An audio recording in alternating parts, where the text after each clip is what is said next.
Here I have to redo the crickets. This guy, he didn't know how to make it. He extended too much and I told him to finish it about 2 inches before he gets to the corner. Because right here, how am I supposed to fucking wrap my step flashing around the fireplace? I can't. So always the cricket, you finish him 2 inches or 1.5 inches before you get to the corner, okay? So I'm gonna have to redo this shit again. Right here too, you see this is even worse. Right here he extended over the corner. So this is a typical framer mistake.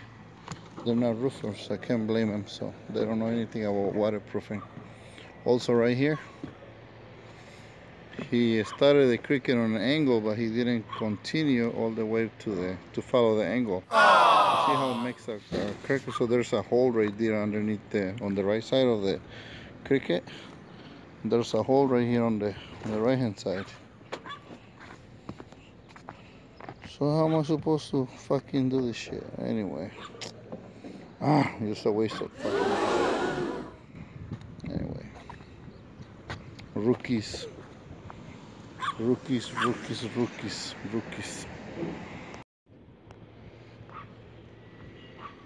Wrong vents. Okay, throw them away. They're not buenos.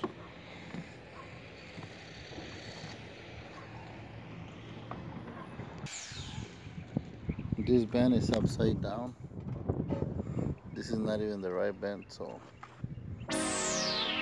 Okay, make sure you use a T-tap instead of this, okay? Please. The good thing about it, I'm here so I can fix it. I can fix anything. I like this shingle. It's gonna be the Reflector series from GAF Timberline HD Coastal Slate. This is a beautiful color. Coastal Slate.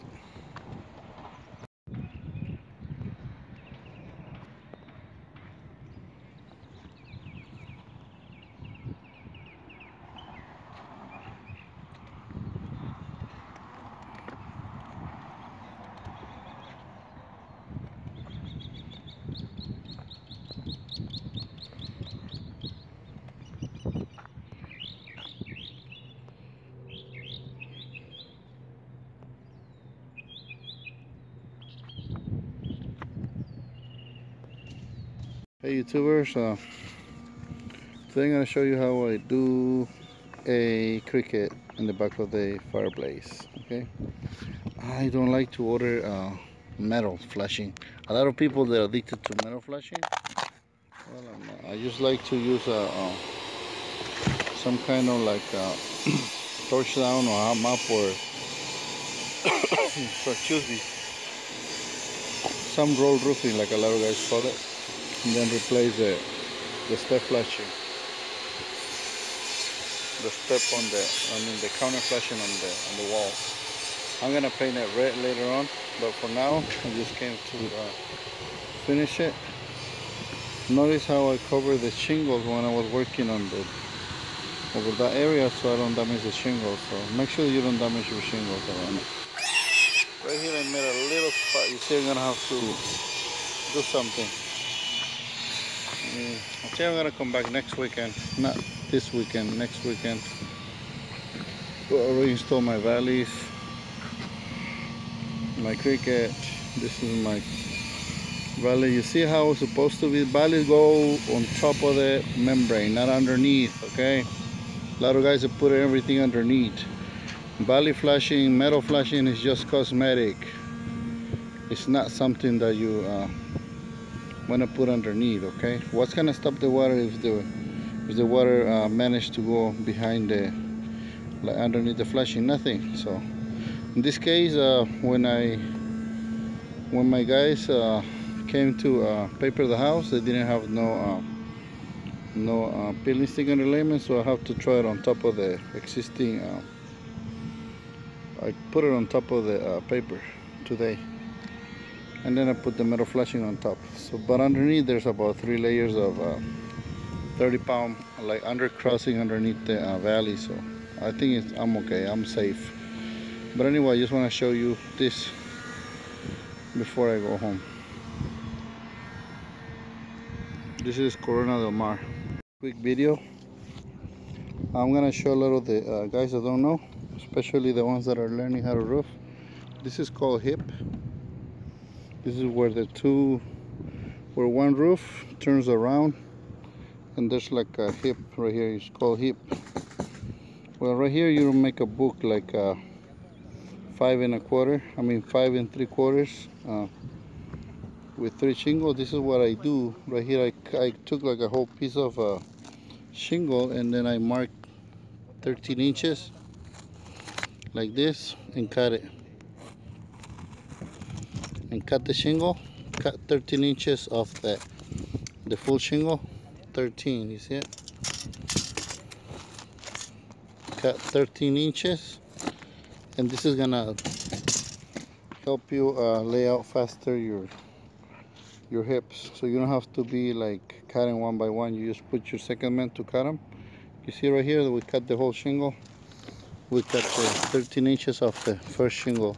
It's still stuck together like this, and then when I ask him for the book, he's gonna throw me 2 pieces. Say one goes like this, like this. So this is the first piece, goes like this. Make sure your shingle turns around on the other side of the roof, and then this one goes right here, and that gives you your book pattern. A lot of people, they cut it right here, but what happens is when the ridge fails, it leaks through. So always wrap around with the top of the shingle, not the bottom, just the top of the shingle. Just wrap it around, and that gives you your book. See it? It's a bigger book than the other one, so it's kind of, let me see how many inches. It's a 7-inch book, but it still works. Okay, 7-inch. Right, sayonara. So this one, I'm gonna make a video about all these tips, and hopefully they help you. Hip.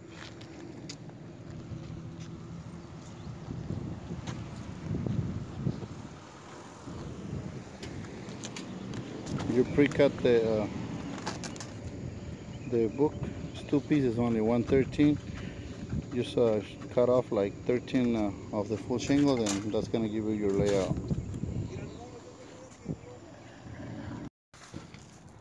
People that don't know how to do this valley, By YouTube. snap a line across, follow the chalk line, and then go down on your valley. Okay, start roofing from the top to the bottom. This is the only way, so you can get straight lines.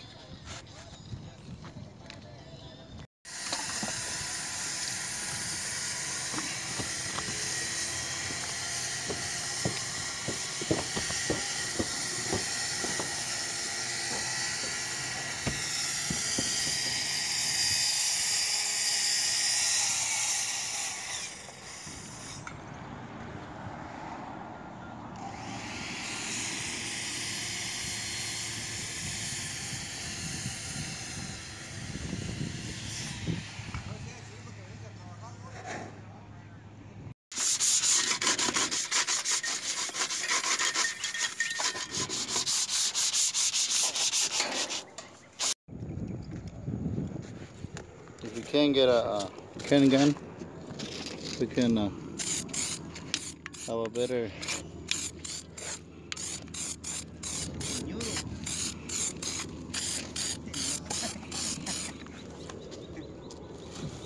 okay, Ken gun.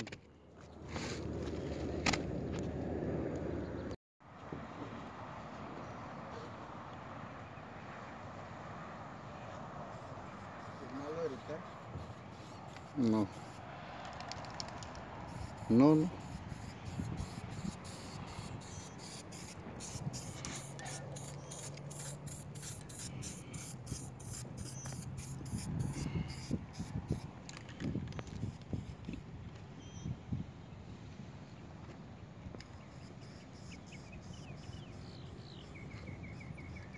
Today I got done with this about It's about 30 squares, full of details, valleys, skylights, dormer vents, and bunch of pipe flashings, etc. And this is the way it looks. I usually overlap the shingles on this side and just cut them and then just fold them and nail them down, so that way I can cover up the hip. A lot of people, they just cut it on both sides. I don't like it because I don't know, I just don't like it. To me, it's not a full warranty. I mean, waterproof if it's like that. But anyway, everybody has their own ideas. On Monday, I'm gonna come back and finish the back side and install the ridge cap, paint pipes, and then I'll take another video and sayonara. All right.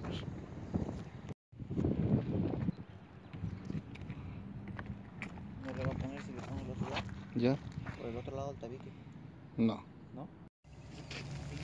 This part of the roof is called hip. It's not a ridge. You install ridge cap, but it's called hip. So for this, remember to cut 13 inches or 14 inches if you want to off the shingle, and then use the small part and see 13 inches. I marked it right here. 13, and then you cut it. Cut all the way through. Cut like half of the bundle. And that's gonna help you to lay out faster your shingles. Okay, only on hips. When you're on gable, you have to make a book of 5 3/4 using 3 pieces of shingles. But right here, you only use 1 piece of shingle. You cut 13 inches off, and then you can make your book. Right? Hello guys, I'm done. Finally done after 3 days. 1 day to prep. Actually, it's been like 4 days because I came in steps to finish to do the crickets, skylights, this little step thing, you know, like the little step roof right here. And this is the way it looks. We install new skylights, solar power skylights. And this is my little cricket that I'm talking about. So please don't let your roofer install shingles over here because you're gonna have a water leak. Okay.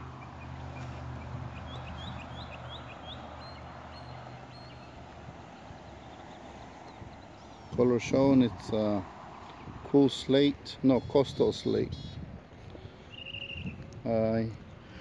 Sometimes, you know, the codes change over the years, so you have to be updated every year, you know, see what the new codes are, what's the new material. Back in the days, I remember I used to go up on the roof and we never cared about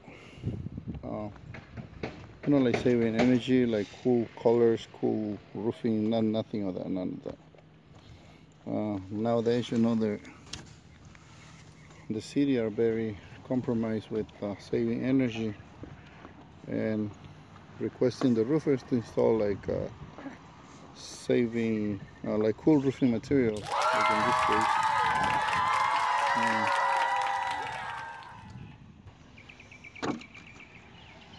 I try to paint it the pipes to match, so they do match. And this is my finished work.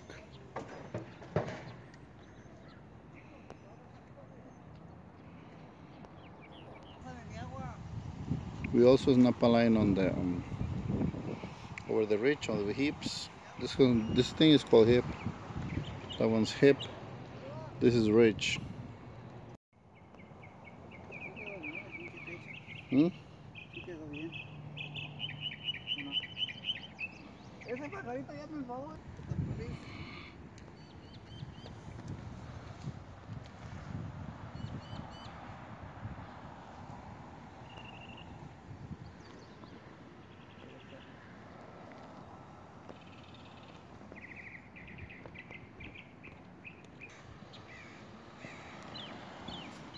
Color, it's coastal slate. Check how we did the fireplace. When you have some weekend warriors, they don't have any chance to do anything. They just fly through the roof. They don't care if there's damaged wood or anything. They don't care for crooked lines or painting their pipes or anything like that. They just want to get on and off the roof, and who cares? At the end, you get stuck with bad installation just because you want to save some money. You don't want to get a roofing permit, stuff like that. So think about it, okay? Sometimes it's not worth it.